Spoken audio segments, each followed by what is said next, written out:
I'd like to call the Silver Lake Regional School Committee meeting to order. It's 6:03, and I'm going to mention that this meeting is being recorded. Anyone intending to make an audio or video recording of this meeting should notify me at this time. And I'm going to ask... Motion to take items out of order. Is there a second? Second. All those in favor? So we're going to... All those in favor? Aye. Any opposed? Any abstain? All in favor. Thank you. Could we please modify to do the reorganization before all of our items this evening? Thank you. Second. Any discussion? All those in favor? Aye. Thank you. And I'd like to call for a nomination for school committee chair. Madam Superintendent, I would like to nominate the following slate. Gordon for chair, Amy for vice chair, Lucas for secretary, and Mark for assistant treasurer. And Yes, sir. is there a second? I'll second. Any discussion? All those in favor? Aye. Everyone's accepting? Okay, I'm going to turn it over to Amy, who will be in charge of the meeting tonight in place of Gordon. Quick question, so I think I need to take a roll call because we haven't done that yet. So, Jason. Here. Mark H. Here. Peter. Here. Megan. Here. Jen. Here. Lucas. Here. Marky. And I am here. Okay.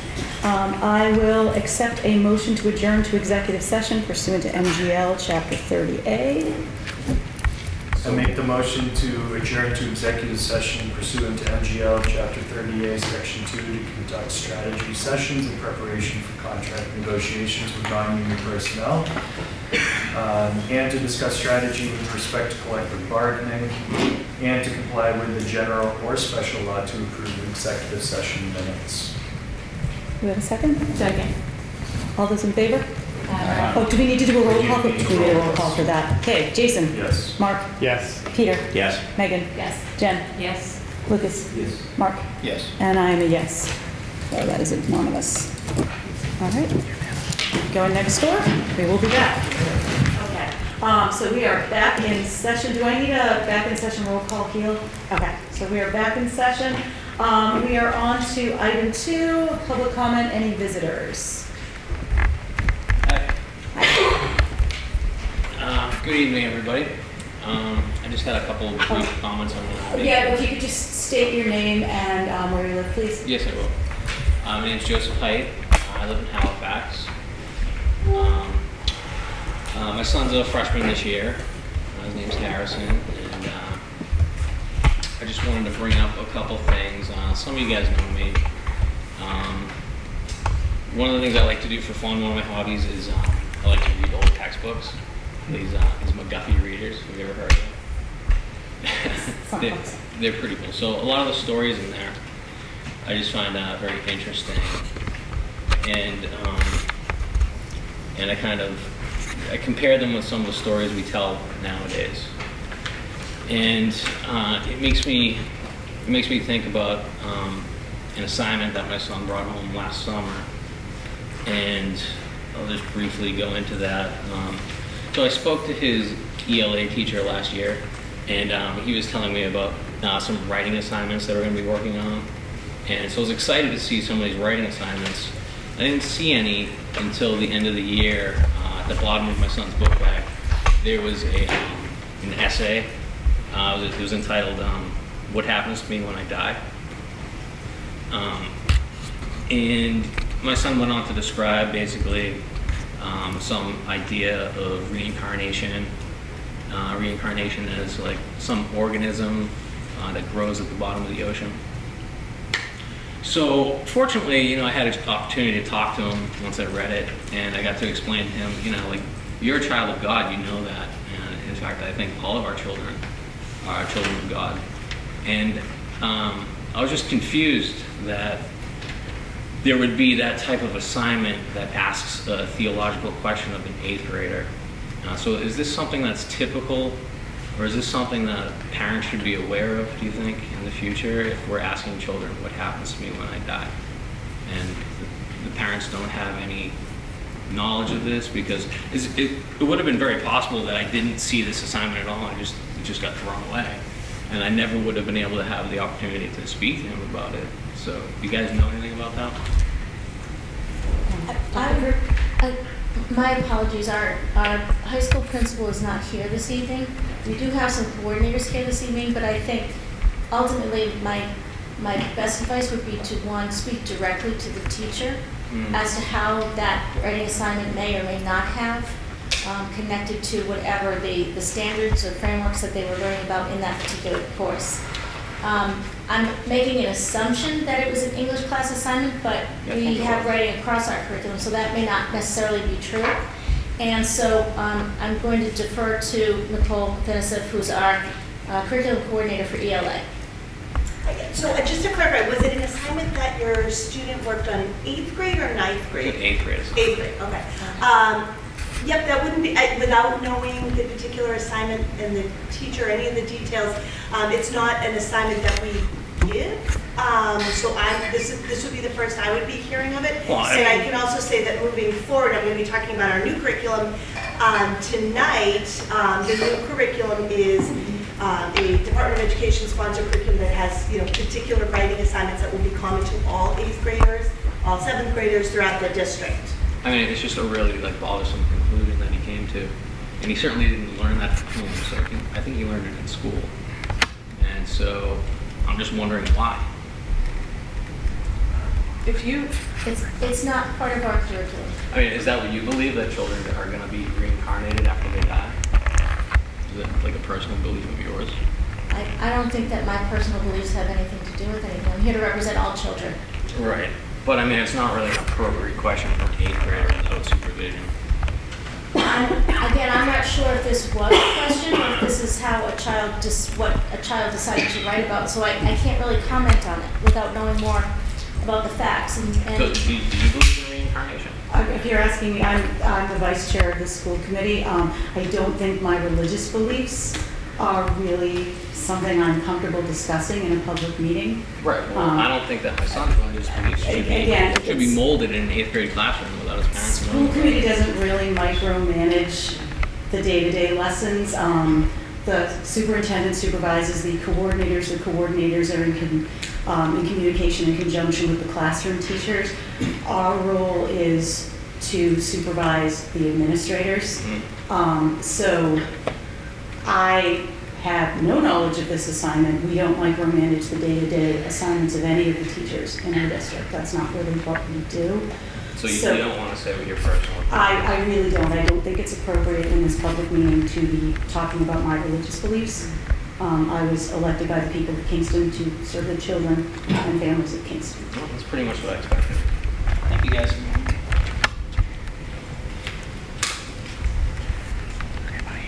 Is there any other visitors who would like to speak? All right. So we need to revisit the reorganization. We did just the full slate, but we have all of the other subcommittees and positions. I need to get my New York chart out. I have one right here. Oh, thank you. Okay. So, okay. And if I'm not mistaken, just so that I'm updating, and I know Karen, you probably did we switch, are Lucas and Mark switching for that same slate as this year? Okay, so we're all set there. So I guess the next position on the slate is the legislative agent. I know who I'd like to see in that position, but I will entertain a motion.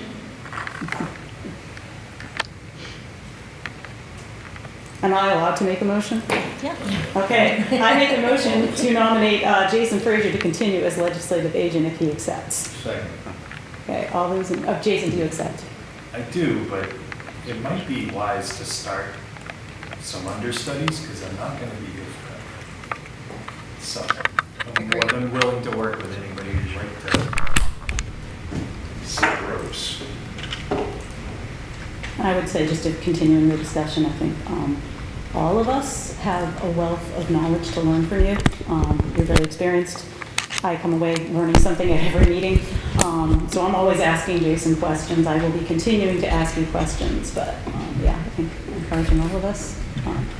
That's it. Do you accept? Yes. All right, and we have a second? Second. Second. Okay, all those in favor? Aye. I think that was unanimous. All right, subcommittee, admin review. And that was the only other one you need to do. Admin the rest review, of- the rest of them are just, okay, so this is We just talked. discussed. Yeah, Okay. consensus. All right, so admin review, we currently have Megan and myself, and Jeannie was on it with Gordon as an alternate, and he has agreed to continue as alternate. And no second alternate. And there's no second alternate right now. So I'm happy to also continue on. Same as Meg. Does anybody else want to do admin review? What does admin review entail? So we basically spearhead Jill's evaluation. Yeah. He didn't get the descriptions. Are the descriptions on the folders? Or have you gone to charting the course yet? No. Okay, But so. Yeah, all the descriptions are on there. Yeah, but I think all of us, Peter, are happy to explain what Okay. all of the subcommittees do. So admin review, we meet with Jill at the beginning of her evaluation cycle to discuss her professional goals for the upcoming cycle, approve those, and then right now she's on a 2-year evaluation cycle, so at the midpoint, at the 1-year point, we meet with her to assess progress towards those goals, and then at the end of 2 years, we write a detailed evaluation, and then we meet with her to go over the results of that. We also, this is a Union 31 because the superintendent is a shared position between all 4 of the districts in Union 31. So it's, I love doing it. Obviously, I wouldn't agree to continue being on. So, I'd be happy to be second alternate. okay. So we have a third person who wants to be on the actual admin review with me and Megan.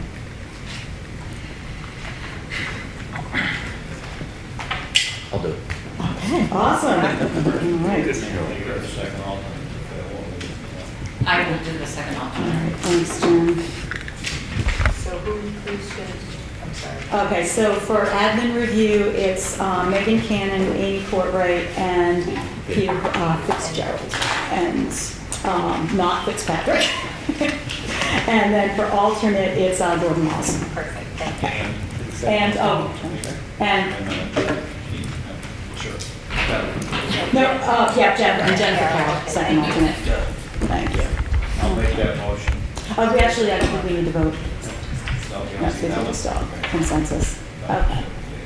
All right, moving on for negotiations, it is currently Mark H., Gordon, and Jeannie was the third person, so that's another position at minimum we have to replace. Mark, Okay. okay, and anybody else want to do negotiations? I don't want to, but I had a lot of fun with Mark and Gordon. So I will take on that role. Okay. Yeah. Lucas, you're currently an alternate. Do you want to stay an alternate? No, unfortunately. Okay, so Lucas does not want to stay an alternate. Do we have anyone who does? I'll do it. Okay, thanks, Megan. Okay. Gene had a lot of job. Yeah, Jean did have a lot of. Yeah, I even I think one time last year I ended up being like a third alternate because everybody was busy. And you enjoyed it. What? And you enjoyed it. I did enjoy it, yeah. I usually try to stay off of it because I'm also a teacher. Okay, so the next one is PAC. I am happy to continue doing that if nobody wants an additional 10 meetings a year. You know, and that one might take a vote because you're our official agent voting on our behalf, so I would make a motion for Amy to be our PAC representative. Second.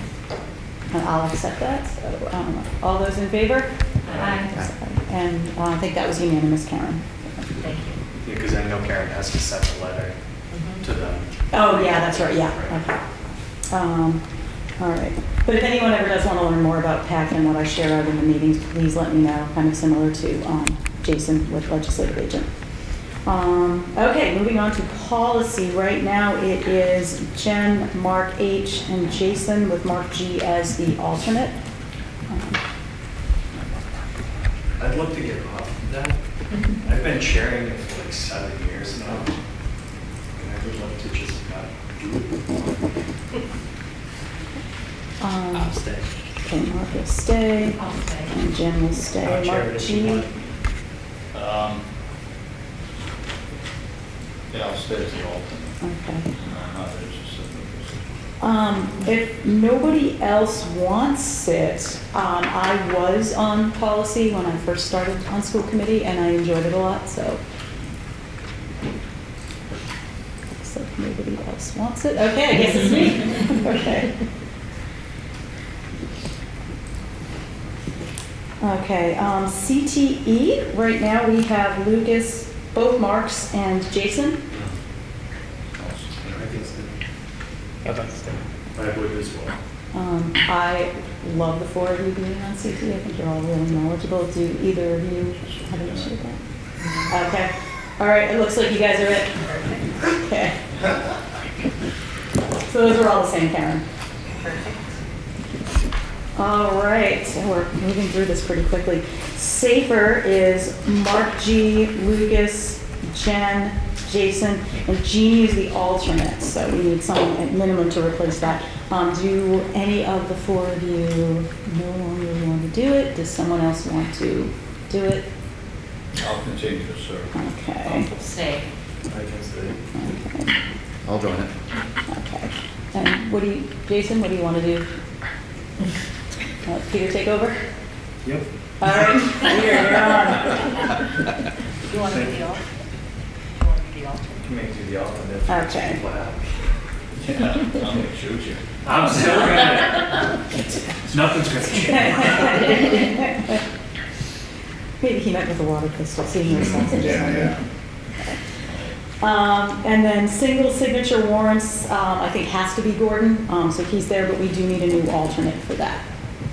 I would At prefer, one point, I had this job, but the treasurer, I don't know if I still can have it. and I would prefer it not be me. I was Okay. gonna say. Okay. Do you guys That's good. pick one of you? Does it matter yet? Okay. Thank you. So it's Jen? It's Jen Carroll for alternate. So Okay. you And just I- have to, you have to be able to check your emails, that's Yeah. all. I'd warn you if Gordon couldn't do it. Okay, okay. And I've got my messy notes here too, Karen, in case you missed any of those. Thank you. Times my email, just, Okay. Okay. And, okay, so I think that takes care of our reorg. So welcome, Peter, and looking forward to next year. Madam Oh, Chair. yes. Just a point of order. Last year, you guys did basically make me your agent in having conversations, dialogues with the 3 towns, finance committees, select boards, board of selectmen, et cetera, and working through budgetary and capital needs and representing the school. I don't know if you want to formalize that again, or if you want to wait for issues to arise. I think it's always better personally to be proactive rather than reactive. I guess my big question, Jason, because we share a similar full-time job. You obviously did it and you did a good job. The budget's passed unanimously. Do you want to continue doing it? I think the relationships that I built and the momentum we currently have with the 3 towns would benefit from the continuity of it being me. But again, I'd be there as your agent representing you, but being able to speak on behalf of the committee without calling us all back together every single time a single question comes up behooves the movement. Yeah. I'll move that we leave in that position. So we need to add wording about making Jason more formally Yeah. our agent to the How would you towns. suggest we formalize it? Add it to this list. We could amend the legislative agent to be legislative and Municipal? municipal liaison. Oh, I like that. Yeah, I like liaison as opposed to agent. That makes the job harder. So legislative and municipal liaison. Karen, feel all right? Sounds great. Okay. All right, it sounds like Mark may have already made the motion, but I'll formally ask for a motion to amend Jason's position to a legislative and municipal liaison. Not, I made that. Okay, second? Second. Okay, Mark H. second. All those in favor? Aye. And it's unanimous. Listed on the org chart. Okay. Yeah, I think she's going to. Okay. Thank you for that clarification, Jason. Appreciate So it. was there an alternate that, an understudy Oh, that you wanted for this? Yeah, one? do we want an alternate legislative agent? I think that should be more informal, Okay. because it might ebb and flow of who's interested. Yeah, in who's certain busy, issues at the yeah. time. Okay. And I think it's better if more of us start to pick up the slack on that, so we all are prepared to step in as necessary. Okay, all right, I think Jason. yes, thank you, Jason. I think that concludes our reorg, so thank you to everybody. All right, school committee correspondence, I just need to get my, we had 2 pieces of correspondence for me to share into the record. One came from the Hingham Public Schools, and it is not loading. There it is. Looks like for a visit from Hingham to Silver Lake High School. And then the second was the FY26, what's it? It was $50,000 Okay. that we're positioned to receive for the phone system. And we want to thank Senator Fernandez and our liaison, Jason Frazier, for his advocacy. This is for the phone systems that we had talked about in the budget process. Thank you. You're welcome. All right, so that concludes, I think it was just those 2 items in the correspondence. Yes. Okay, so the next item is our consent agenda. I will welcome a motion to move the consent agenda. So moved. Is there a second? I'll second. Okay, second, Mark H. All those in favor? Aye. Okay, and I think unanimous, Karen. Okay, new business. So first one up is the volleyball boosters. I think I see them over there. I'm gonna try not to get emotional. So I just want to present my final check to Silver Lake High School for the boys volleyball program. And 3 years ago, I sat in front of you, well, Joey and I sat in front of all of you, and I really appreciate you taking us on and letting us run wild with this for the last 3 years. And I really hope it continues, and that Joey and Brady and Zach's legacy continues on. It's been great. Mr. Swanson's been an amazing help to that, and our new coach, Bishop, I hope she stays a long time and really builds that program. She was amazing this year. So here is my final amount. I don't know who I give it to. I put Mrs. Gill on it, but she's not here, so I don't know who to give it to, but Dr. Cruz. Well, we can.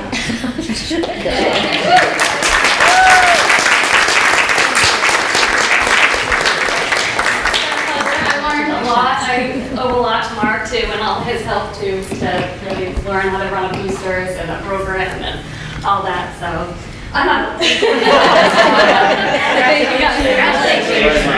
I would just like to say, 3 years ago I sat over there. Yes, you did. Supported you from the background. Yeah. And the work you did was fantastic. And I think more importantly, the work that Joey and the boys did to get the program off the ground when no one thought they could was admirable. So we hope the legacy lives on, and good luck at the next level. We'll be playing D3 at Elms College in Chicopee, Mass. So if anybody knows that,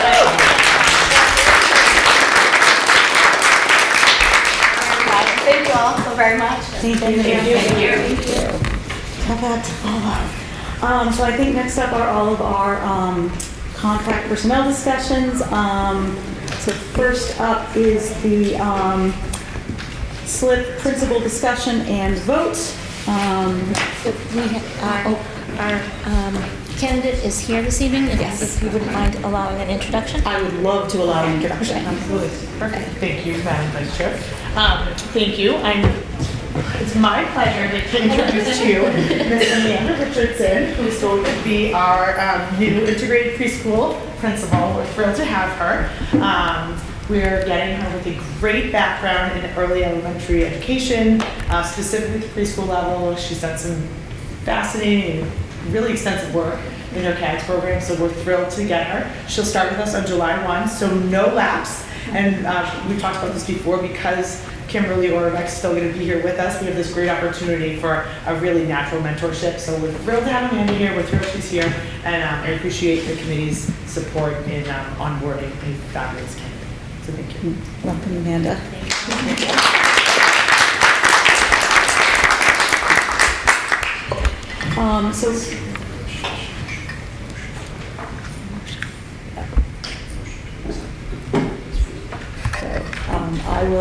I will take a motion to accept the contract.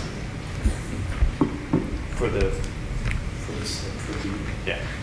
I'll move to accept the contract for the slip principal. We have a second? Second. All those in favor? Aye. Any opposed? Looks like no. Okay. Welcome, Amanda. Okay. Next up is the SLEA support contract. Any further discussion on that? I move to accept the contract as presented. Do we have a second? Second. All those in favor? Aye. And none opposed. Okay. Awesome. SLEA teachers contracts. And I move to accept that contract as presented. Do we have a second? Second. Peter, Megan. Okay, Peter, second. All those in favor? Aye. And none opposed. Okay. So let's keep going. All right. I'd like to take a moment real yep. quick to thank the SLEA and the negotiation team from Silver Lake and the administrative help we got, and the MTA representative for what I would say was one of the most cordial negotiations I've ever been part of. So just wanted to say it's not fun to negotiate, but it was done very professionally, and I appreciate everyone in the room. Thank you. And thank you to both sides as someone who just watched from the sidelines. Capital plan discussion. So that's 6E. So not sure what subcommittee that falls under. Mr. Guglielmo? CPE. Safer.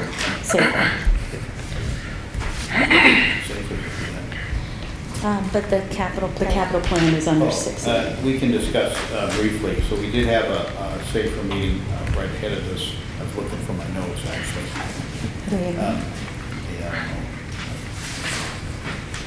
Michael had done a presentation for us.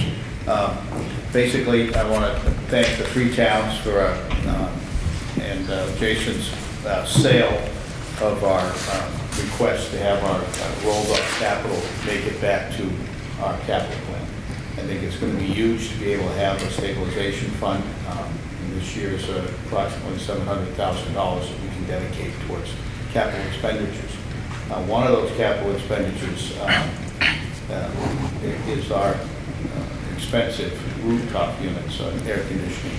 And we have several of the 21-now-year-old units starting to hiccup, and they are essential for us to be able to continue to run the school system.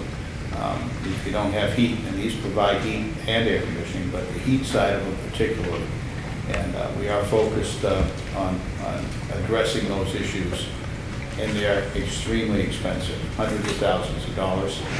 Give you ideas, some of them come back over $500,000. So we are going to have to commit some of our funds to that and not have a lot of money left to do other maintenance on the schools, but we do have some. And thank Mike Wallace and our facilities director and his staff for being able to accomplish what could be as much as $100,000 this year in savings for being able to do some of the work off the list, the house doctors list.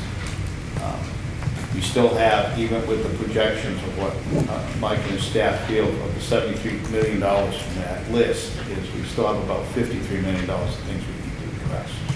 And that numbers needs to be out there. The public needs to understand that the alternative to properly maintaining these 21, 22-year-old school buildings is rebuilding. And the cost numbers are $280,000 a piece. we're absolutely out of, $1 million, excuse me, $280 million to build a school. This would be debt exclusion for 3 towns. It would be catastrophic. So I think we really need to spend the time and money and get our facilities up to speed and catch up. We have a plan to do that. Our house doctor has been awesome at outlining what we need to address first, second, third, through the time. And I'd just briefly like to, again, thank Michael and the staff for catching us up on some of these things. But we're hopeful that the second phase of our proposal will be brought in next year, and that we can continue to invest in the 2 largest facility assets of the 3 towns. Okay? There is no building in the 3 towns that would dwarf the size and scope of what we're maintaining here. So I appreciate everybody's success with that. Enough, I think. Thank you. Oh, thank you, Mark. So it does also say possible motion. Is there something you wanted us to vote on? Yeah, so we're proposing tonight that we take care of the middle school ER&E1 auditorium rooftop unit, like Mark said. This one has failed on the heating side, and this was rated as the #1 priority by both the engineering and facilities review, but also by Mike internally. It currently has a $585,000 price tag attached to it, but Mike said that he needs updated quotes and figures, which is why it's the only item we're recommending at this point from Safer.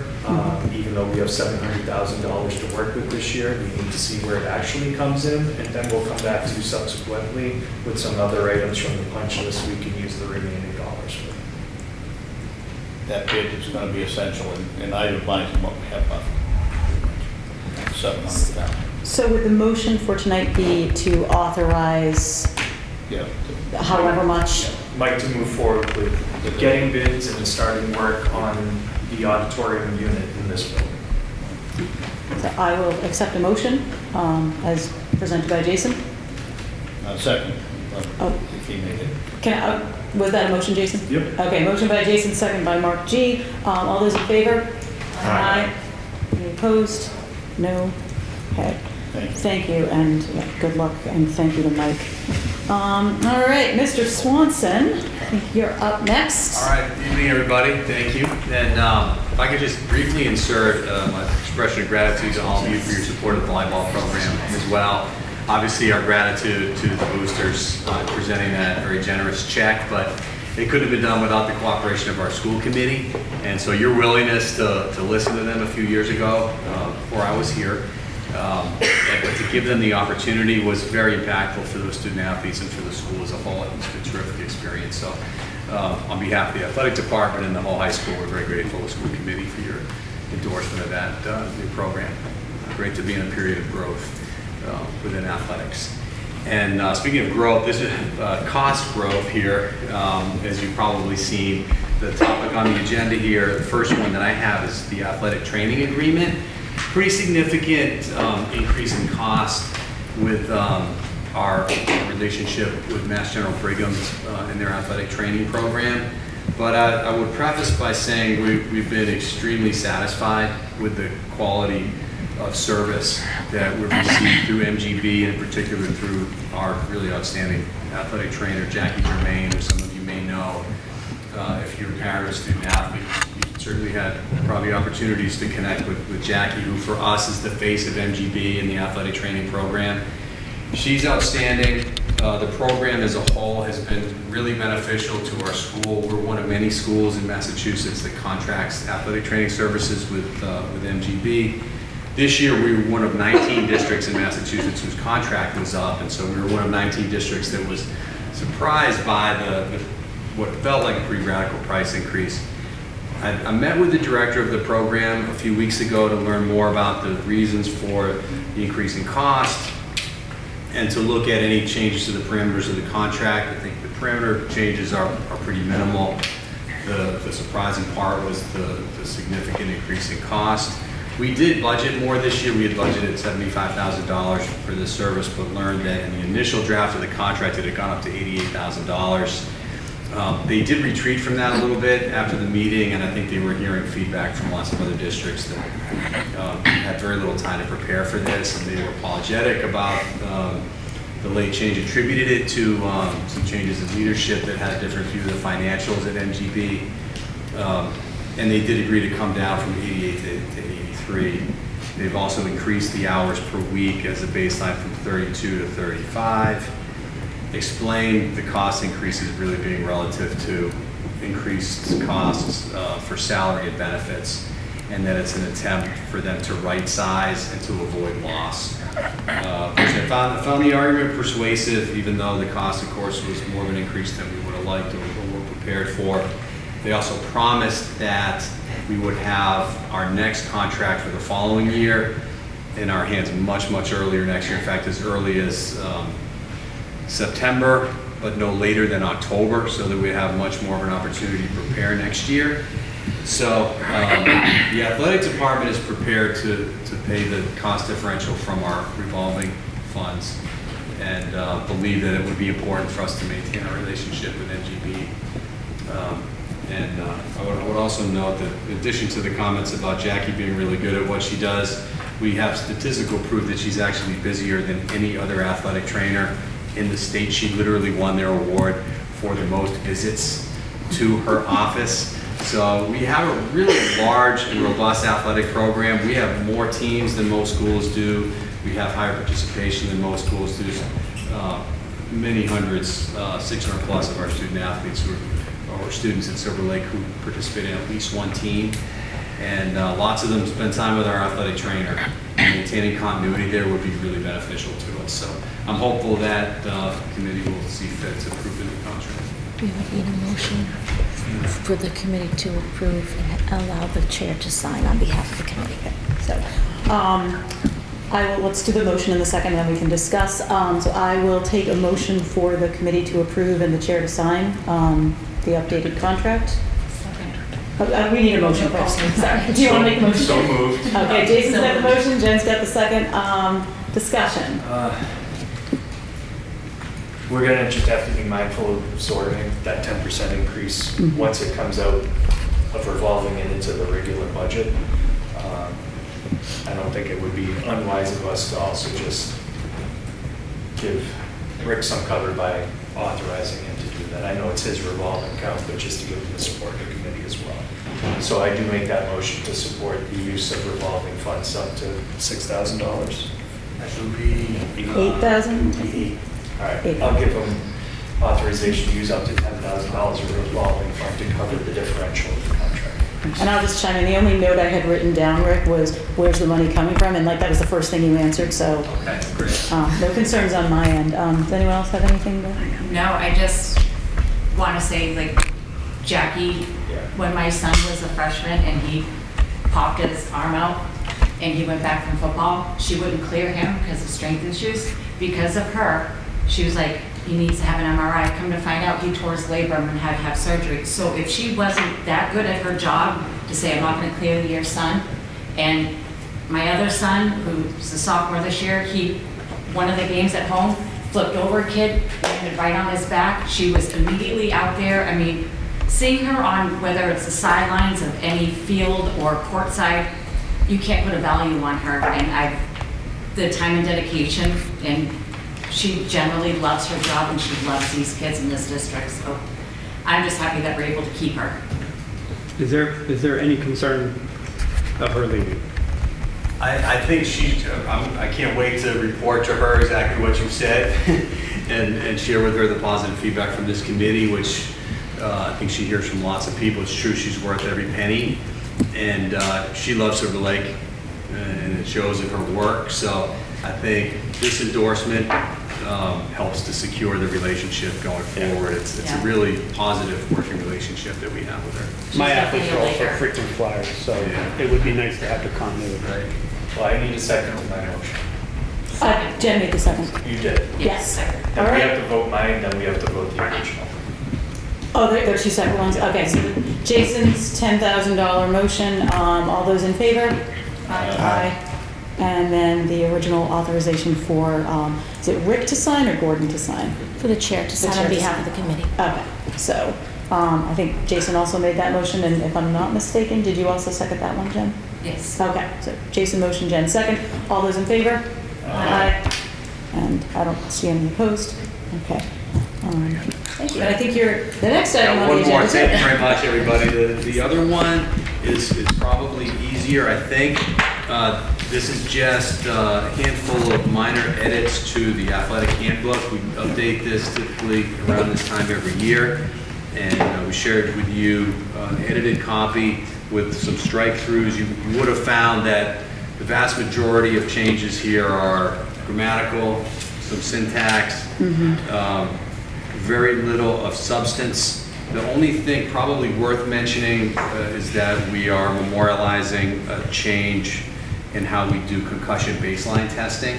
We've used Impact for many years and have switched over this year to a program called Sway Medical, which seems to be working really well. We actually tested over 100 student athletes this afternoon all at once. And it's been very, very well reviewed, and feedback on this so far has been good. So we changed some of the language on concussion baseline testing, and we elaborate a little bit about athletic trainer coverage using some additional language from the MIA handbook so that people have it available to them in our own school's athletic handbook as well. Aside from those two changes, I don't think there's much else here that is really worth commenting other than some of the grammatical stuff. So would ask for your approval that we have a green light to update the athletic handbook with those changes on the school website. I'll move to accept the handbook. Second. Any discussion? I'll just say I read through all the changes and they seem extremely reasonable. I'm a little bit sad about losing the word squad, but there's a lot of changing squad to team. Yeah. So, any further discussion? Okay, all those in favor? Aye. Any opposed? All right, thank you again, Mr. Swanson. Okay, next up is the data presentations, and there's a whole bunch of you, or is it multiple presentations? All the same presentation, but multiple speakers. Okay, awesome, thank you. Sorry. Jill, you have this clicker. I didn't know if you wanted to say anything because the next slide is about the SDI, but I don't think the first slide's working. Otherwise, we have to go to slide 11. So if you recall, we promised end-of-year data based upon the STAR as well as common assessments. And we'll only be presenting Silver Lake, wow. It's okay. Data this evening, however, you'll see the data for all of the communities. So then you can scroll down to slide 11. I'm not scrolling. Is that a scroll or is that a turn off? If there's an up and down torturous button to that clicker.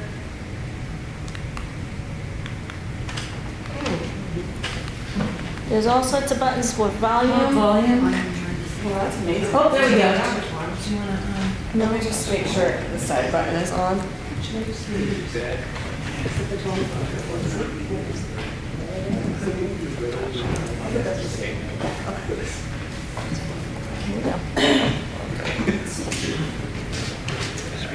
All right, hi everybody. So we are starting with me, Nicola Fanisic, the 7th through 12th ELA coordinator.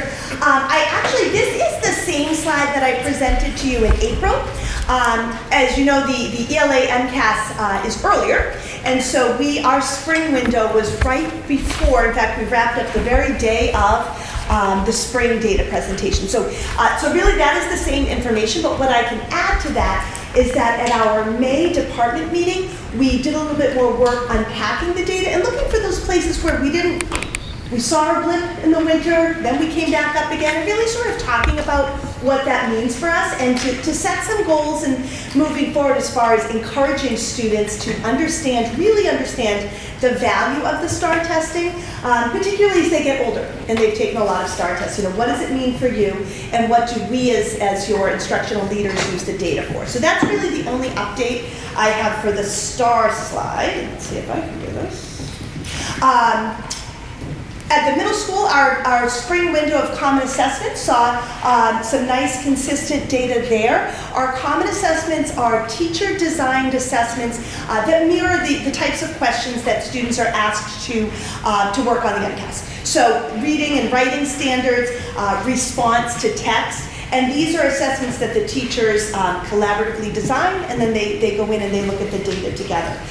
Later in tonight's meeting, I'm going to give you a sneak peek of our brand new ELA curriculum. I'm going to give you some information about that and sort of what that will mean for common assessments moving forward.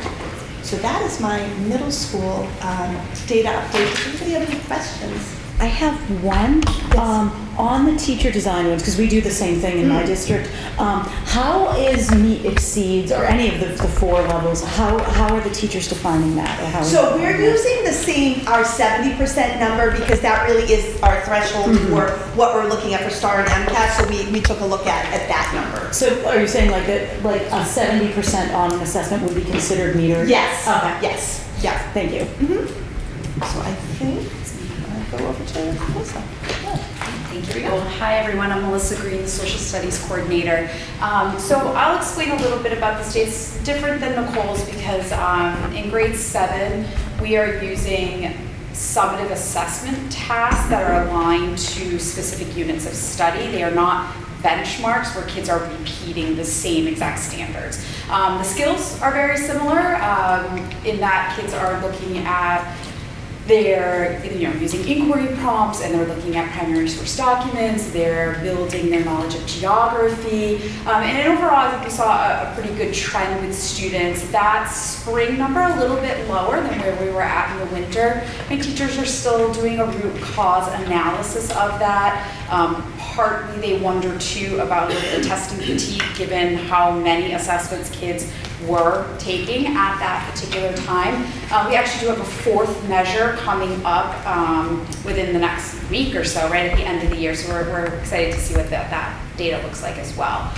For grade 8, this common assessment is a benchmark assessment where students are coming in the fall with a very limited knowledge base when it comes to the civic standards. So, at that point, it was a 13%, and then, we saw a pretty big jump from the fall to early winter, and then that spring data was taken also fairly early just because of the timing, again, of all the MCAS testing that was happening, late March into April.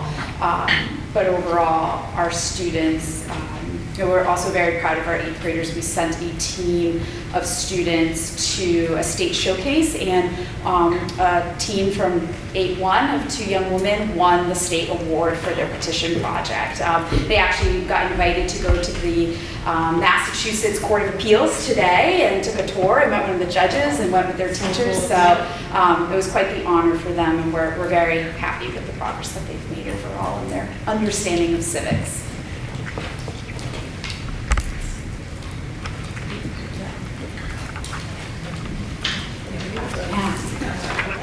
Down. But you got it. Yeah, but you're on it. Yeah. Just for the next one. Yeah. I'm Dan Korea, the 7th to 12th Math and Computer Science Curriculum Coordinator. And much like Nicole said, this slide is similar to what was presented in April. And we really worked in our May department time to really reflect on what is and isn't working in terms of like the messaging and stressing the importance of STAR for students and for families too.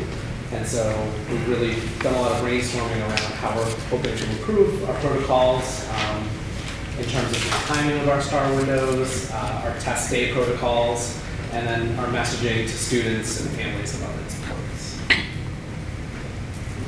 I do not have common assessment data because in our department, essentially all of our assessments are common, so I didn't want it to be an overwhelming presentation. But one thing that we are looking to emphasize for next year is to kind of pick a few to highlight for you and to use as a department to strengthen what we're doing.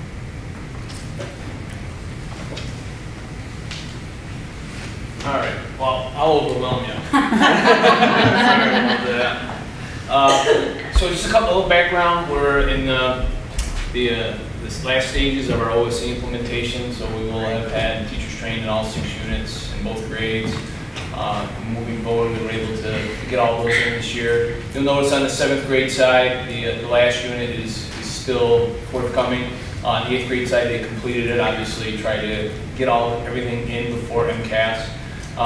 Again, the OSC, the new platform is more aligned to the upcoming MCAS, which will be next year. Moving forward, though, we will still continue to give these 2 assessments. The pair assessment, which I've talked about in the past, which is more like our traditional MCAS, technology-enhanced questions, multiple choice, drag and drop, matching types of things.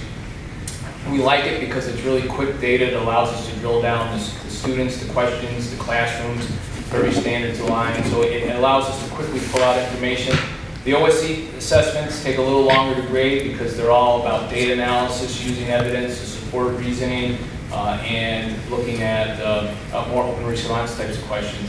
So it provides us a little glimpse quickly as to where some hiccups were, and then the OSC assessment obviously is more aligned to what the kids will do in the future. The upcoming MCAS is 5 scenarios in which the students manipulate evidence, or manipulate data, do actual scenarios on the computer, and then answer questions. And so it's vastly different. But the OSC's summative assessments are very much aligned to that. Just a couple of highlights in here. If any of you have a 7th grader or know a 7th grader, our ecosystem dynamics, our pair assessment came back extremely high. This is about any 7th grader you meet, ask them about orangutans and palm oil. They will talk your ear off. A low mark on us for the chem reactions that matter in 8th grade. That's an assessment, and not an assessment we need to work on, but we found some things in instruction and delivery of some content and skills that we need to sharpen up to help the students process through that assessment. But we're working on that. 2 of these units have been given off to tech engineering. There's some alignment because there's tech engineering built into the OSC assessment, so we've given those off. So you'll notice at the bottom, 7th grade, they will be doing one of the 8th grade units next year. And one of the 8th grade units was just finished in tech, so we don't have those results. But that's going to help us give more time to the OSC units in our classrooms and allow tech to work their magic with some of the tech standards within these courses. Questions? Anyone have any questions? Thank you. And honestly, thank you, all 4 of you. Well, we're not done yet. I know. Oh, that's right. There's more people on that list. Because I'm in high school. Okay. And again, this is, again, the same slide that we took a look at in April. And we were able to really note a continued upward trend for STAR reading at the high school. And just to remind you, there was no data in fall of 24-25 because bringing on the STAR assessments to 9th and 10th grade was new for us during that particular year. But as in my data with the middle school, teachers got together at our May department meeting, and again, we took a look at ways that we can continue to improve really our processes and our communication to students regarding the importance of STAR. Dan and I have also met to kind of go through all that data, and we are working on a rollout plan for next year for our teachers and our students. High school, high school common assessments, these are also the teacher designed using the standards and using MCAS style questions. And the spring common assessment for us really is our final exam in those courses. And as any of you high schoolers know, we're starting those up next week on Wednesday. So that's the day that we'll continue to look at as we move forward as well. Thank you. Any questions before we move to social studies? Okay, thanks. All right, so for grade 9, this is a common assessment that is focused on literacy skills, in particular written expression. So students were tasked with making claims, citing evidence, and then analyzing that through their reasoning skills. And so our measures, we saw a really significant jump from fall to winter. We will be taking our last measure during finals, like Nicole just explained this with ELA. And we created these common assessments based on looking at the ELA MCAS data and where our students were really showing the need for further reinforcement, particularly around their ability to synthesize multiple pieces of evidence and bringing it together. So that was really the real focus there for grade 9. Grade 10 is currently under revision for our common assessments. All of my teachers are teaching more than one subject. They do not teach a single thing. One of them are even teaching 3 things a day. And so to really be able to focus on a particular grade level each year to strengthen those common assessments, I kind of have to do it in cycles. So for right now, grade 10 is currently under revision. And then in grade 11, again, same process. Students are looking at primary source documents, written expressions, style after MCAS, using a rubric that modeled that. And by grade 11, I mean, our data just was really high. We were really impressed that our students are performing at that level and feel excited about sending them off into the world with some strong written expression skills. So, any questions about those? Thank you. All right, so Cole's already pretty much said it all in terms of what we've been working on. But one thing that's particular to math that we're sort of thinking about after analyzing our data for next year is the fact that some of our students are in geometry class as 9th graders and some are in an algebra class. And then in 10th grade, those groups sort of flip-flop depending upon what level their math course they're taking. So there is a setting in STAR to be able to sort of hone in on a specific domain, algebra versus geometry, rather than testing all of them. And we think that that might help us tease out some of what's going on in a particular class and help us give more targeted intervention and feedback for the students. And then in terms of common assessments, this was not in the April presentation, but our winter common assessment is our mid-year exam. So those are those leading and exceeding percentages at that point in time. And then as the other coordinators have said, our final exams start on Wednesday. Any questions from you? Jason, did you have a question? Nope. Oh, okay, I thought I saw you. All right. This isn't as overwhelming. Again, with science, we typically go unit by unit, and so the teachers have done a great job, both middle school and high school, developing unit-based common assessments. So on this slide is our units in intro physics, including the midterm, and a percent meet and exceed on the midterm that these teachers have developed. Again, using the pair assessment platform, really standards aligned, very much MCAS-like questions. The other column there, which you'll see, is a growth score, which I was amazed that they put this together. So they delivered a pre-test and a post-test and did a normalized gain, which is basically if you get a 50% on the pre-test, you have 50 points left for the post-test, and what is your gain over those 50 points? And we were able to calculate those scores. So these are averages across all grades. And sort of talk to teachers, talk to me about like what is happening with instruction, where can we strengthen that in terms of the gain. So anything from a 0.3 to a 0.69 is considered good growth. Active learning beyond that is really excellent growth. So we want to see those scores obviously above a 0.3. Obviously the midterm doesn't have a pre-test. But these have been really helpful in the discussions. And although the high school teachers don't have as much time, common time to discuss, they presented a tremendous amount of data to me and a lot of insights about instruction, moving units, why we're moving units, what's working and what's not working. So they've done a good job digging into this data. Just helps really as we move forward. I would say, and again, it's very hard because we don't have a standardized system for grading, like a platform. We've developed this on our own. The bars I set for pair assessment I'm trying to make them as close to the MCAS bars as possible. I am not going to make them because the MCAS bar for passing MCAS is pretty low. So the bars I've set, we've tried to mirror what our expectations are for where we want students to be, and then be able to do well on MCAS. So the meets and exceeds, I'd say that's just a very conservative estimate of where that is. Hopefully it'll be a little better on MCAS. Any questions from the committee? Thank you.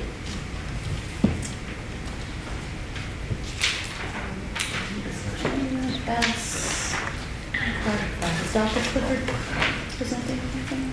I'm going to talk in a few minutes about the ELA committee. But so just to summarize, we had math curriculum review was the first year, which was last year.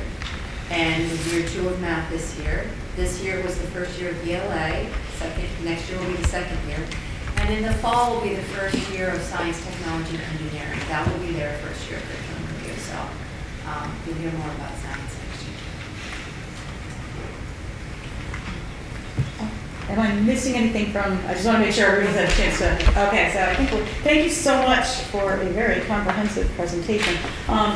Last call of questions from the committee? All right, so I think that is it for new business. So on to admin reports, and Principal Clay, you're up. So I am very excited to add to the civics piece that Ms. Green spoke about. There will be civics and ELA World Changer presentations this coming week, June 15th, 16th, and 17th.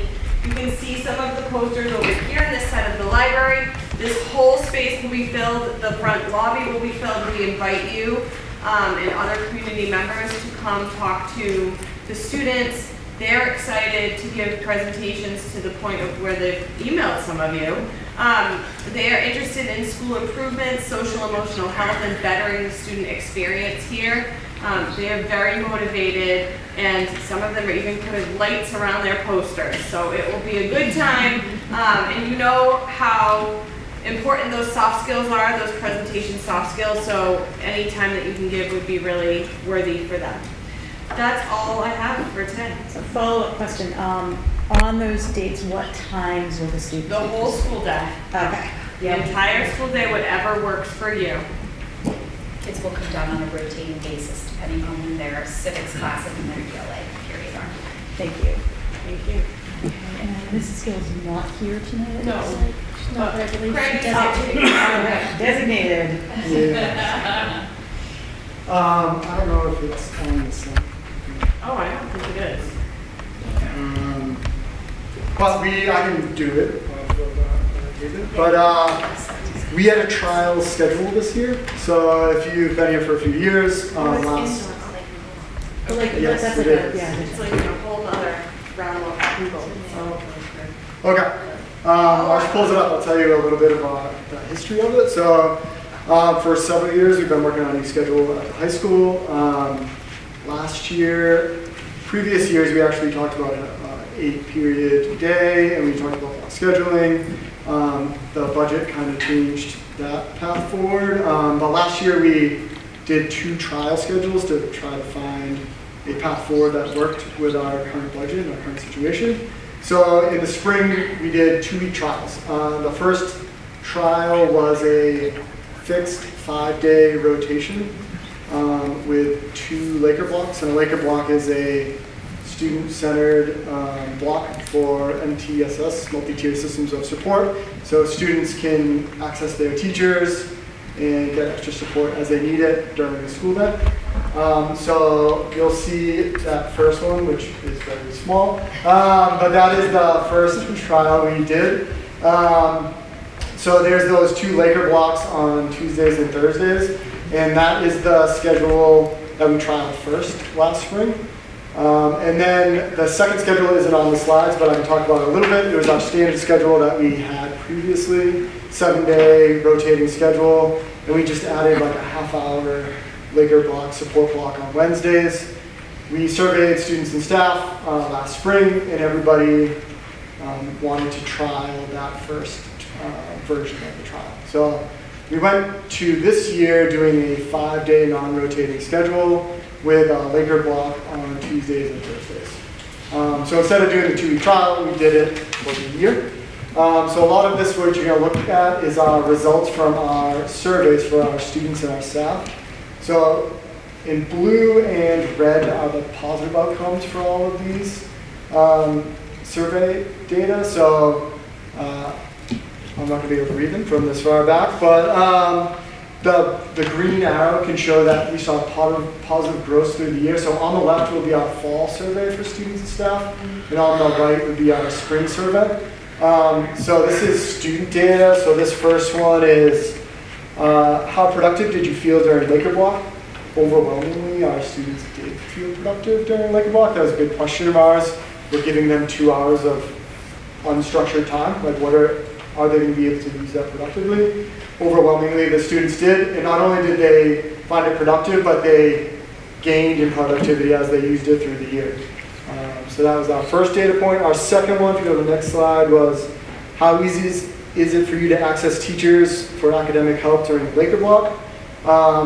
Again, students found it easy, the blue and the red, and they gained I would say, the knowledge of how to access students. That was a big thing we learned during this. One thing I'll comment on, because this will come up later, we used a program called Flex to do this. So students have an opportunity to see all of their teachers if they want to during this period, but they do have to sign up beforehand. So if you want to see me on Tuesday, on Monday, or at least up until a half an hour before your Laker Block, you'll have to go in through this program called Flex. You'll have to select that you want to come to my class. As soon as you do, you'll immediately be dropped from your homeroom roster and you'll appear on my Laker Block roster. So the program works quite well, but it is a new program for 1,000+ people to learn. So I think a lot of the growth you'll see in students being able to access their teachers are their growth in the knowledge of how to use Flex and how their comfort level with it. So that's what you're going to see there. The next one, as Becky gets that back, was, did you understand how to use Flex scheduling? In the fall, 90% of our students said they understood it. By the spring, 95% of our students said they understood Flex programming, which I think is the next. I don't know which one you have. There you go. So you'll see 5% of our students in the spring still did not feel comfortable with Flex program accessing their teachers, but 95% of those students did. So good growth throughout the year, but certainly something we'll be working on as we move forward. The next one was how focused is the environment during Laker Block. Blue and red are focused environments. We saw that grew throughout the year, so it's positive. The majority of our students were in classrooms that they felt they could get productive work done, which is positive. And here's our last one. Are you in favor of keeping the Laker Block schedule? This is for students, and 97% said yes. Laker Block is a huge thing. I'll say anecdotally, the kids love it.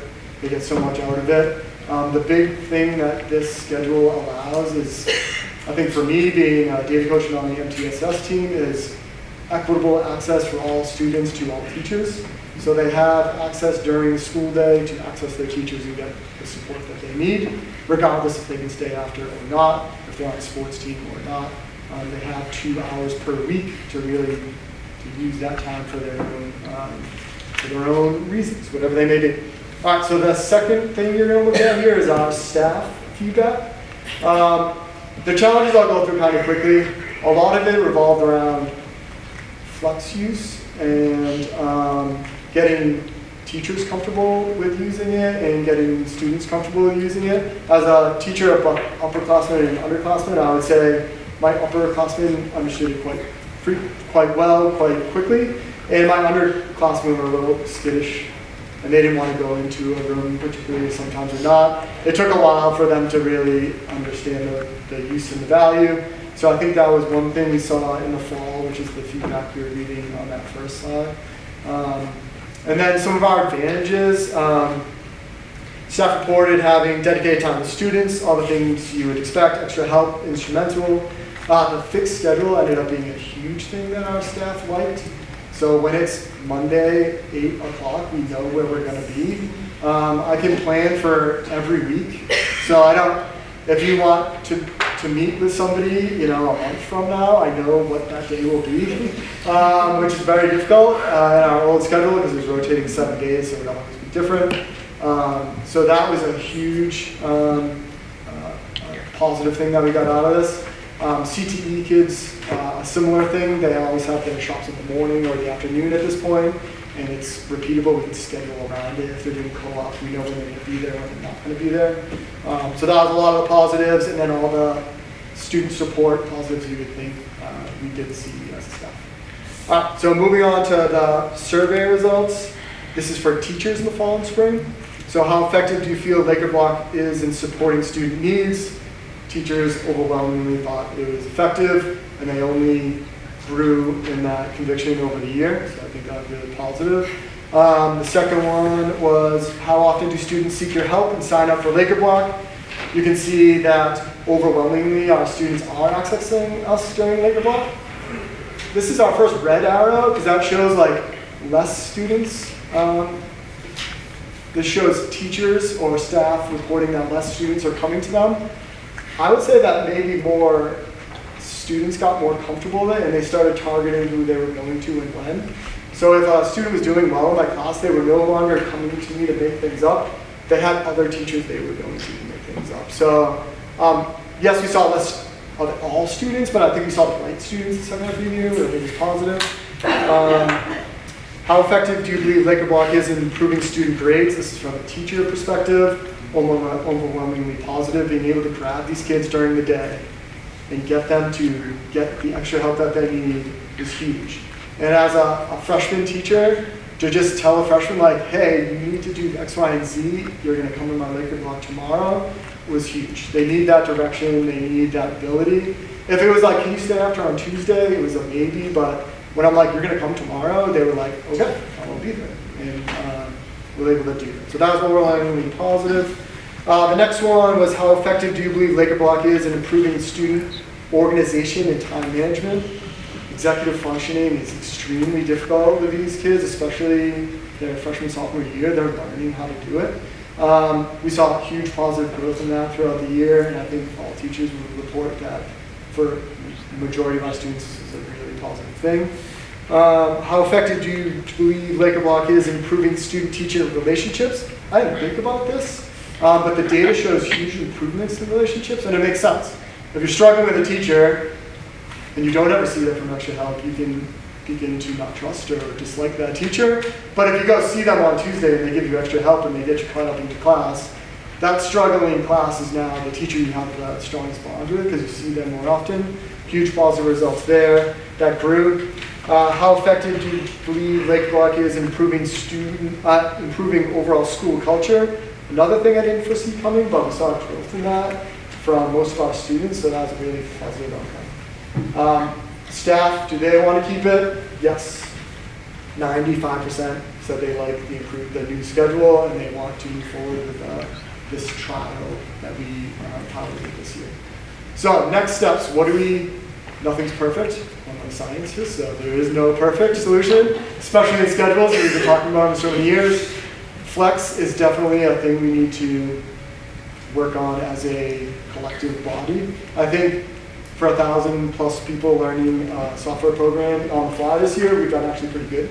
But I do think beginning to get better at that as a staff and teaching our students as they come up from 8th grade will be important, and we'll be focusing on that if we adopt it. The fixed schedule does improves scheduling for I think everybody, and it improves executive functioning, knowing where these students are going to be and their day being predictable. I think it's great. It does get some challenges. One of those is first period. If kids come chronically late, they're going to miss their first period class chronically. If they leave chronically at the end of the day, they're going to miss their last period chronically. So that is something that our administration is aware of. They're already beginning to work with these families to identify the importance of these kids being in these classes. I will say these kids were still previously chronically absent and leaving earlier in years prior. I think now we've just highlighted it and really are aware of the problem and can focus on our solutions to that. So that's, I think, one thing our administration is kind of committed to, improving through the relationships with these families to get these kids to school on time. So I'll read Principal Gill's words here so I don't mess it up, but given the overall success and support of the fixed Laker Block bell schedule, Principal Gill is asking the school committee for their support in approving the transition from the pilot schedule to the full-time implementation, approving all union agreement on that, beginning for the 2026-2027 school year next year.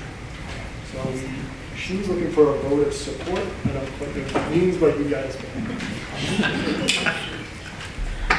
So I think I'll add my 2 cents after we do a motion in a second, but I would entertain a motion to approve a full-time implementation beginning 26-27. So moved. Mark H. and Mark G. second. I will just chime in. We're basically a year ahead of you in Norwell. We did a pilot year. This was our second year, really 2 years of full implementation, and we did notice a lot of the hiccups. The second year, more people were used to it. We made a few tweaks based on student feedback and our needs, and I think more kids are used to how to make it work for them, and more teachers are used to how to make it work for us too. So I'm very much in favor of this. Does anyone, Mark? I just have a question. Have we seen a drop off in students staying after school to see teachers because of Lake of Watch? We have, not like 0 kids. There are, those math rooms across the hall are full. So, but I would say that, so we have seen a reduction, but I would say, just speaking for those math teachers who get a lot of these students after school, it was almost to the point of they could not help them all. So this is actually like spread out that time, and so we do see less kids after school because they have access during the day, but it's actually been a really positive improvement even within that. Yeah, the reason I was asked is because I have one that's been through and one that's in. At times it's been hard to see a teacher after school because there's so many kids, and I haven't heard that complaint. So yeah, instead of having 12 new kids in math class, they have like 4 or 5 that really need to be there. It's good. And I will say, having just my triplets just graduating, and then Jason, yours, your daughter, and then my kids, their friends, they had nothing but positive things to say, especially their senior year. If they had any moments that they could go to guidance and help with their college applications or any of that stuff, they were utilizing every single thing, whether it was to help with their grades to get them up, or just, like I said, anything to do with applications or anything to help them with their college stuff. So I think it was huge. Or even the stress of like being absent in the past, both as a teacher and a parent. It's Yeah. like you're absent in 3 different teacher scheduled tests, and when am I going to stay after and make all of them Yeah. up? And now you've got 2 times a week where you can do that, so you're only staying after once. It really does make a difference. Yeah, the flexibility of it is, they love it. Yeah, it's but the kids are Our students actually reported they just want more. So I don't know if we're comfortable with that, but they were like, give us more time. This is the most amazing thing. So I will say I have noticed, I'm someone who's like, I've kind of in a rhythm, I've been teaching for so long, and I noticed like, I used to have a 58-minute class, and now it's 54, and like, you notice those 4 minutes. Yeah. Yes. So that definitely, like, you lose too much time, it's like, uh-oh. But, yeah, so I think we've got a motion, we've got a second. All those in favor? Aye. And any opposed? None opposed. All right, thank you. Okay, Stephanie, I think you're up next. So in the folder, this is a bill from last year, FY25. This is for the athletic trainer. It's a bill that just got presented to accounts payable. So I would like for this bill to be paid out immediately. Make a motion to pay the athletic trainer bill from FY25 out of the Do we have a second? Second. Thank you, Jen. All those in favor? Aye. Okay, not opposed? Okay, thank you. All right. I know Dr. Clifford, you made a summary of data presentation, but you're up again. All right. First and foremost, I want to thank Nicole for all of her work this year. There's been a lot of work around the ELA curriculum. We had our first year of the curriculum review this year. Nicole led a group of teachers. We were fortunate to have 6th grade teachers be a part of this group. So it was 6th grade teachers, 7th grade teachers, and 8th grade teachers, and a teacher from the high school that spent the whole year looking at ELA curriculum, piloting 2 programs, working with the Hill for Literacy, and coming to a decision on a new ELA curriculum, which we're really excited about. But I just wanted to shout out for Nicole for all the work of all the teachers on this committee. It really was, in some ways, I consider it like shared leadership in that all the teachers had voice in this, and that's important because they'll be doing the hard work of implementing this new program next year. So Okay, I'll jump in. Thank you for your kind words. And I will just jump right in with including our launch training, which took place yesterday. We were able to bring the publisher in, our new high-quality instructional materials, DESE approved and supported curriculum is EL Open Up Resources, ELA 6 through 8 for grade 6 through 8.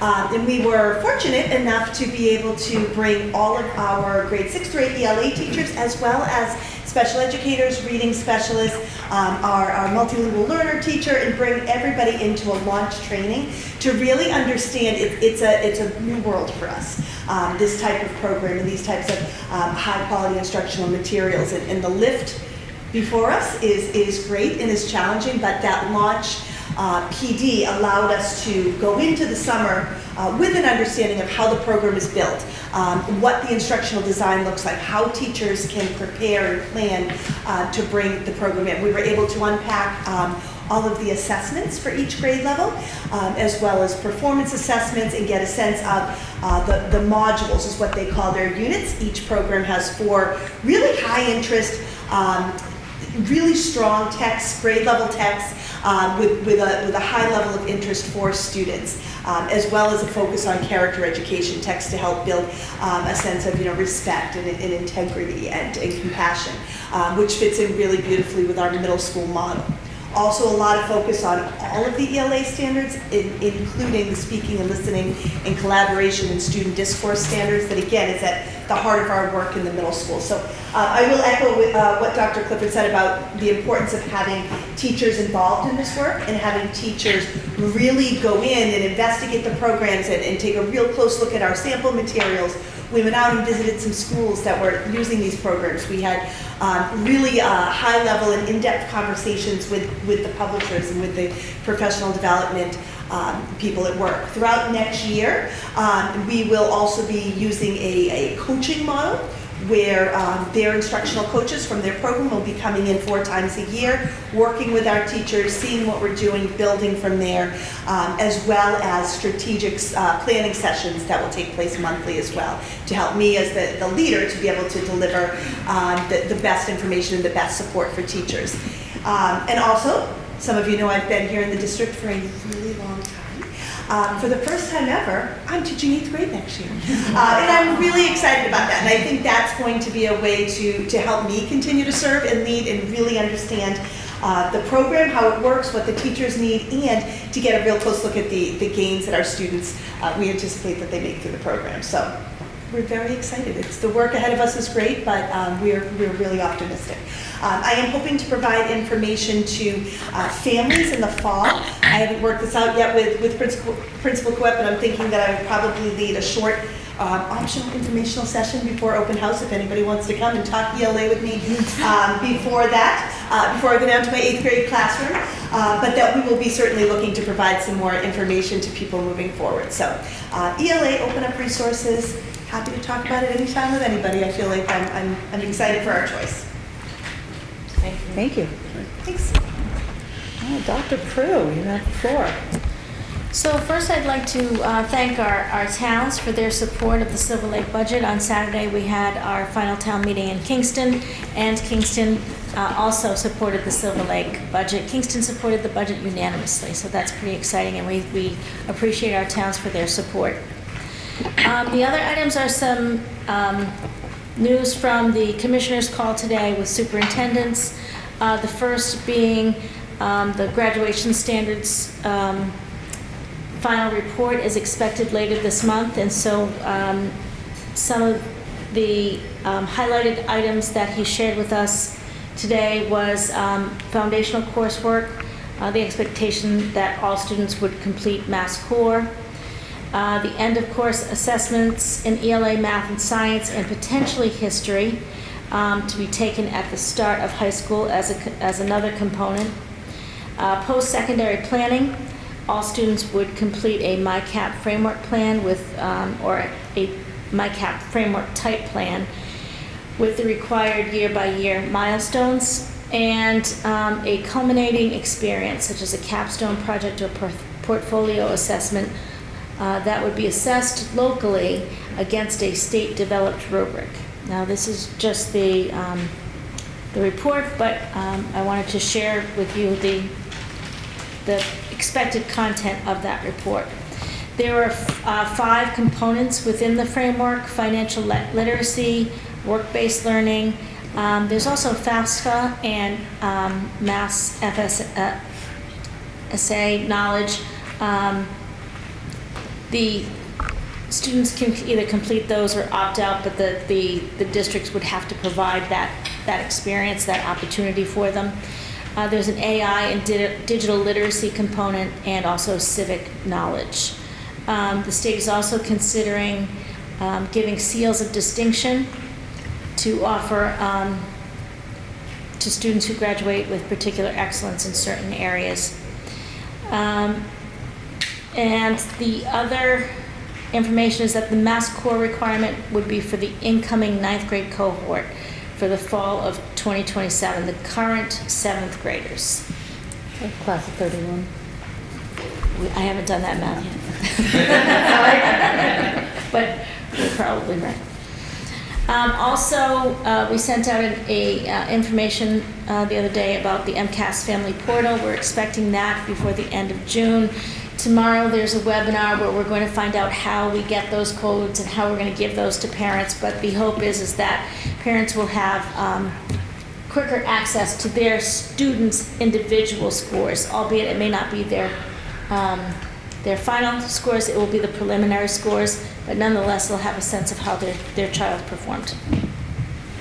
There was also an update on the timeout and seclusion regulations, which Dr. Tucker has already apprised us of in our administrative meeting today, so she beat the commissioner with her presentation today.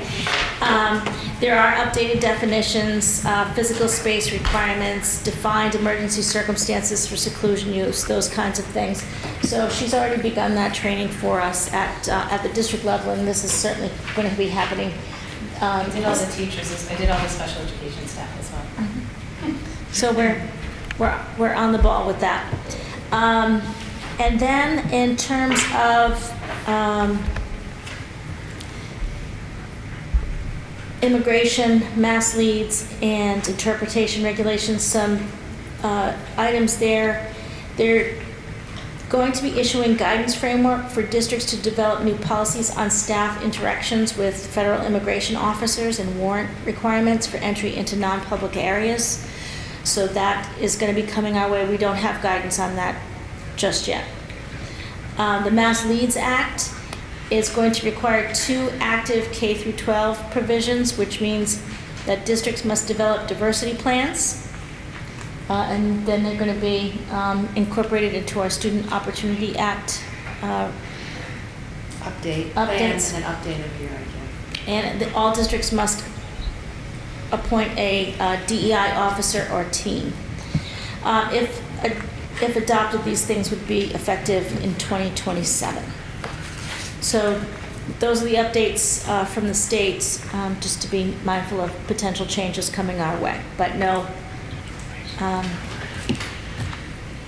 other than the MCAS portal, everything else is a little bit more distant. So we'll try to keep you apprised as we become aware of these changes as well.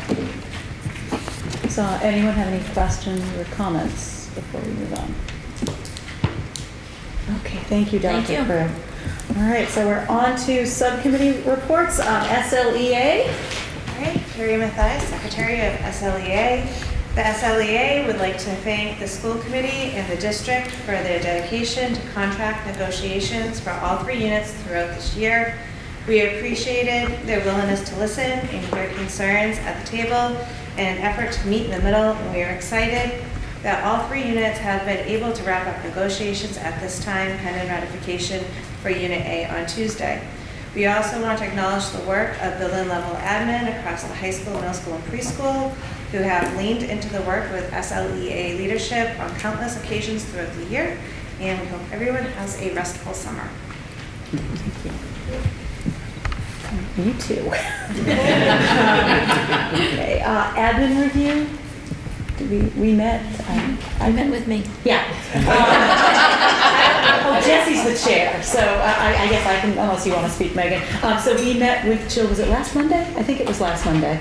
Recently. Was it? Recently. Yeah. Within the last 2 weeks, we met with Jill to deliver her summative evaluation, overall proficient. I don't have the details in front of me, but, yeah.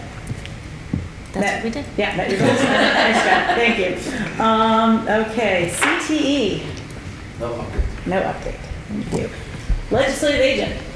So I also would like to thank the three towns for their collaboration with recapturing the debt that was rolling off of the buildings so we could have the Silver Lake Stabilization Fund dedicated to capital repairs and the deferred maintenance of our buildings. The state budget currently is in the 8th inning. This is probably the most obscure part of the state budget. It's called Conference Committee, and that's when leadership from the House and the Senate come together and we try and reconcile their two different budgets. We don't have much to worry about because the House and the Senate version of the budget treated Silver Lake exactly the same. There was no substantial differences between the two.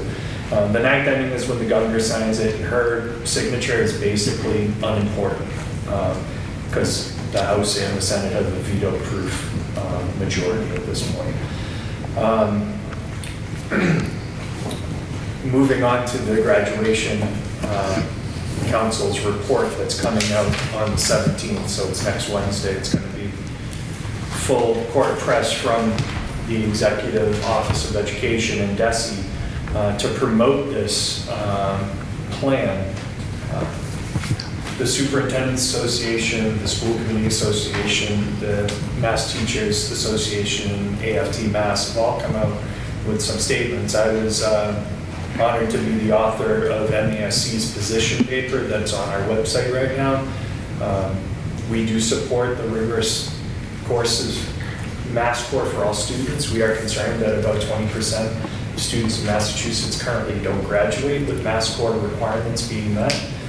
We do appreciate the provisions for carve-outs for CTE students and latecomer students who may come into our country in 10th or 11th grade, still being able to graduate under this provision. So we're looking for that flexibility to be codified and for full state funding for any district that needs to staff up in order to meet Mass Core regulations. End of course assessments, MASC stands in stark opposition to this being leveled on us. There's still a nebulous idea of what courses these are going to be given in. It's still no idea of how it's going to impact a student's overall grade. And the state hasn't defined how these might be used as accountability measures for the sake of receivership. We still currently have 2 school districts in Massachusetts in state receivership, and the state hasn't made it clear how these might be used to help or deny districts getting out of state receivership. MASC is fully in support of capstone projects. We can see in the social studies department what the civics project does at the 8th and 11th grade.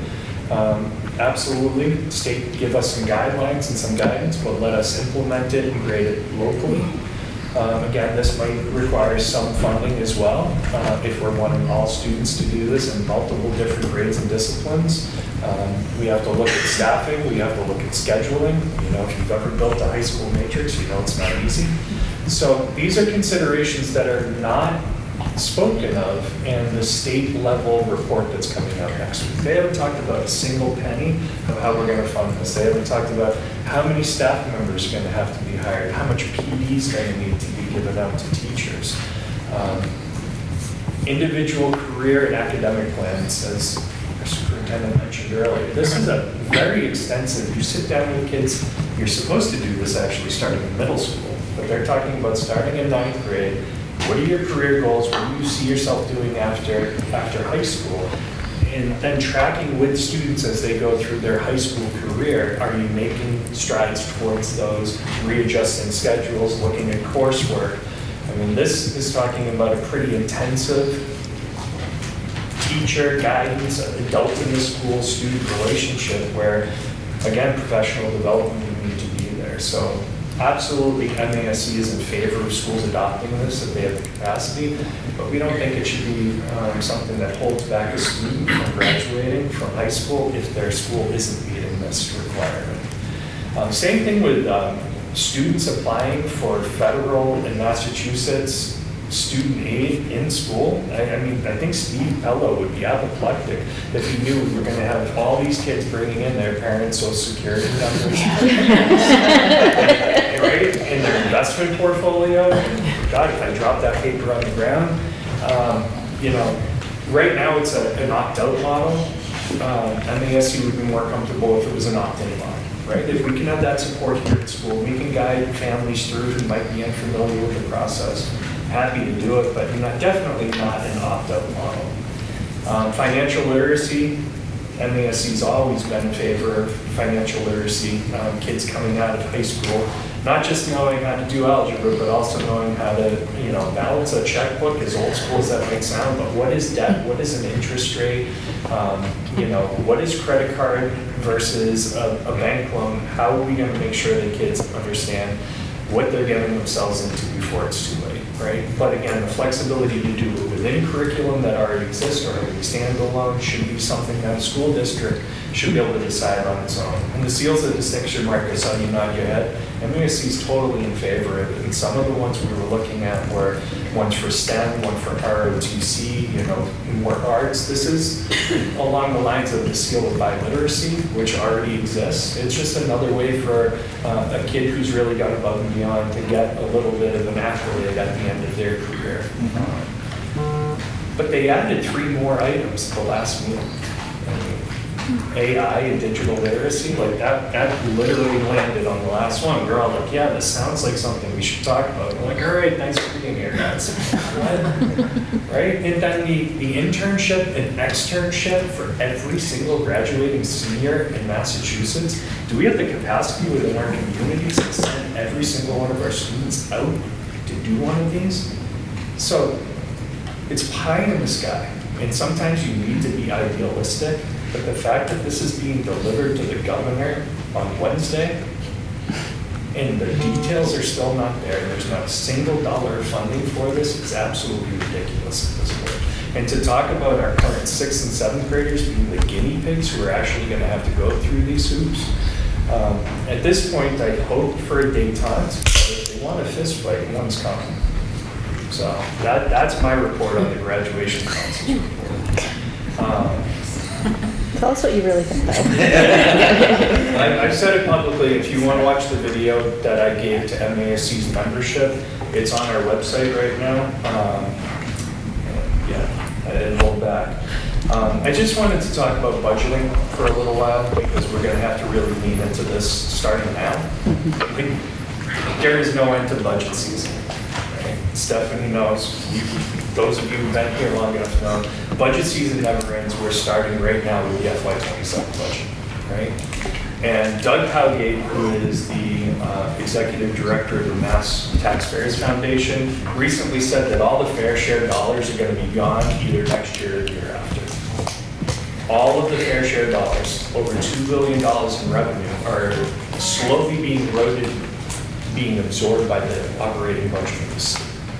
So all these things that were never supposed to supplant the state budget, they're now supplanting, they're no longer supplementing, right?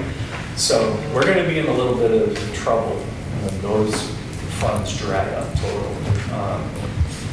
The Feds just recently started some work inside committees, and they're already making cuts to education at the federal level as well.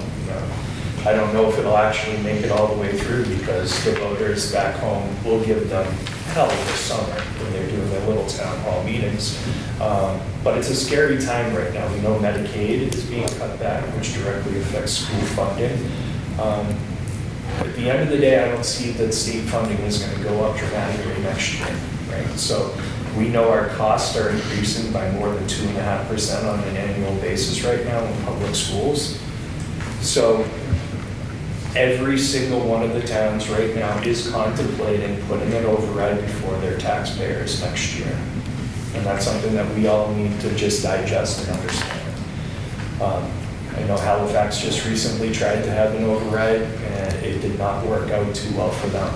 And that was a Band-Aid. That was a one-year override, just to get them to next year. We need to decide what kind of override as a collective community we're going to be going for. I know Plimpton is talking about doing an override that's more sustainable, that would carry us through 3 to 5 years by replenishing some of our funds that we've drawn from our stabilization funds. For example, this year we used $800,000 of our stabilization fund just to make our budget work. We have $500,000 left. So even if we wanted to next year go back and use stabilization to supplement, we don't have enough. Right? Kingston's in a very similar situation, and Halifax's situation is much, much more dire than Halifax and Plimpton. So just buckle up and be prepared. At the end of the day, it's the voters of our 3 communities who are going to have to decide. We're going to have to give them a clear view of the option of this is what our schools look like with an override. This is what our schools look like without an override.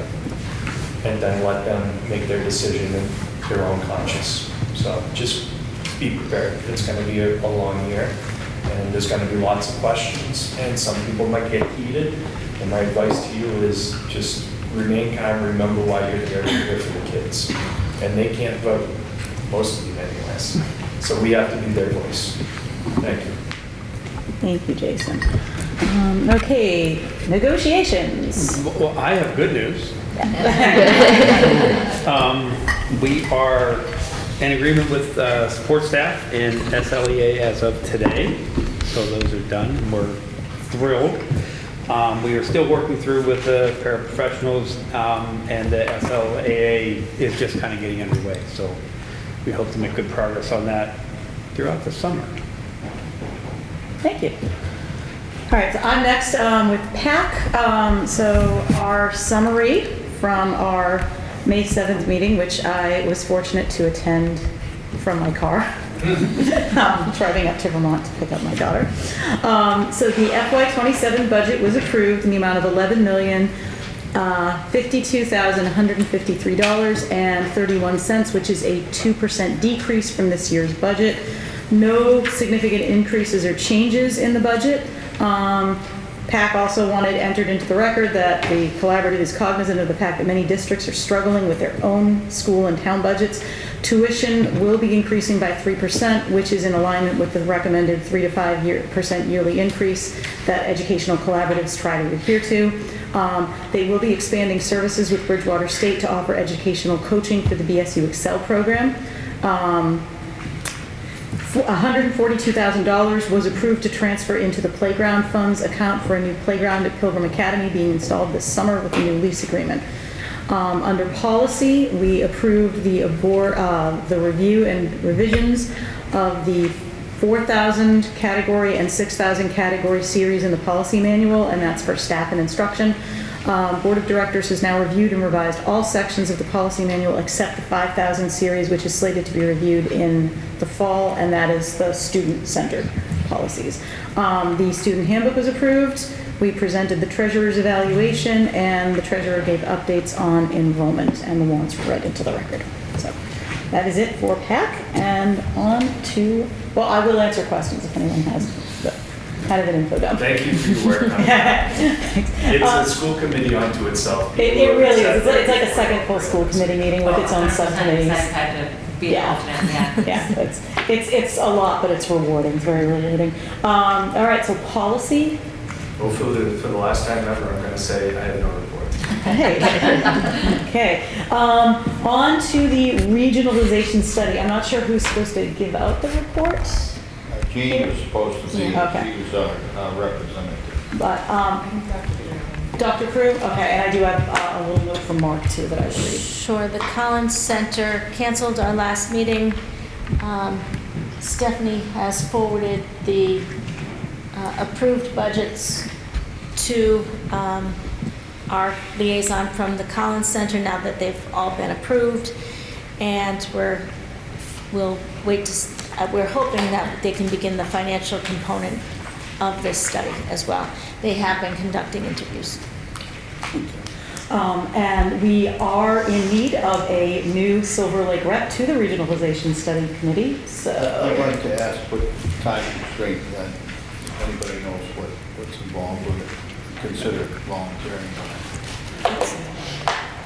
Generally, one meeting a month, and they tend to send us a meeting invite online. Anybody else want to do it, I'm quite open. Anybody else do it? I definitely can't with Pat. Pat is a meeting a month too. Yeah. Is anyone? I've been around for enough times to watch this region since for the last, well, most of the last 20 years, so I just assume chime in and just see where they're at and represent this committee moving forward, see if we have information going forward, with that experience. Thank you. Thank you. Yeah, thank you. Thanks, Mark. Put that on your. Do we need to, did we vote Jeannie in, or was it just like more of an informal? Okay, well, thank you, Mark. Okay, and Anybody else wants to go, let me know. I think we're good. Safer. Okay, so I found my notes from Michael. And we did, we briefly discussed the school zone out here on the safety side. There were some tweaks made by the administration and the police chief on the timing and some of that. It at some point was long enough that people were ignoring the speed because it was inappropriate for them. So they are still working on some of that, and we appreciate that.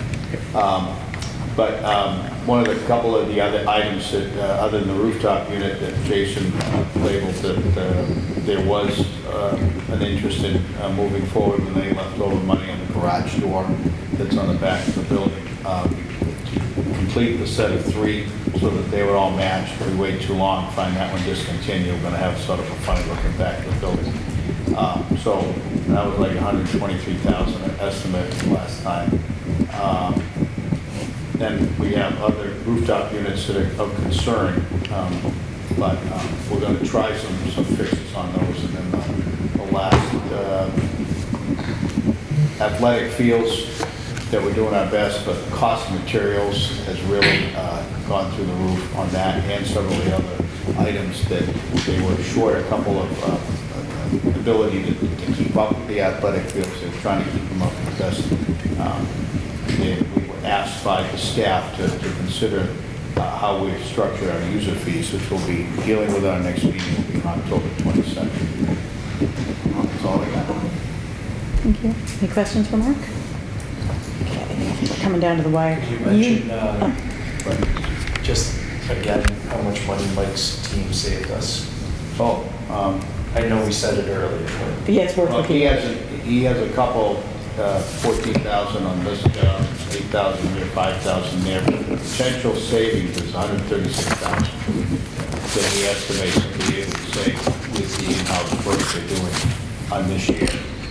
So we can put that towards other meaningful things as we go through the year. But, unexplained $25,000 we paid over an AC unit will eat that up pretty fast. Crazy what the cost. I know. Thank you. Oh, thank you, Mark. Any other questions for Mark? Okay, Union 31? No meeting. No meeting. All right. Other matters unforeseen at the time of posting? None. Okay. I think we're ready to wrap this up, folks. I will welcome a motion to adjourn. So Second? Second. All right. All in favor? Yes. Aye. Oh, well done.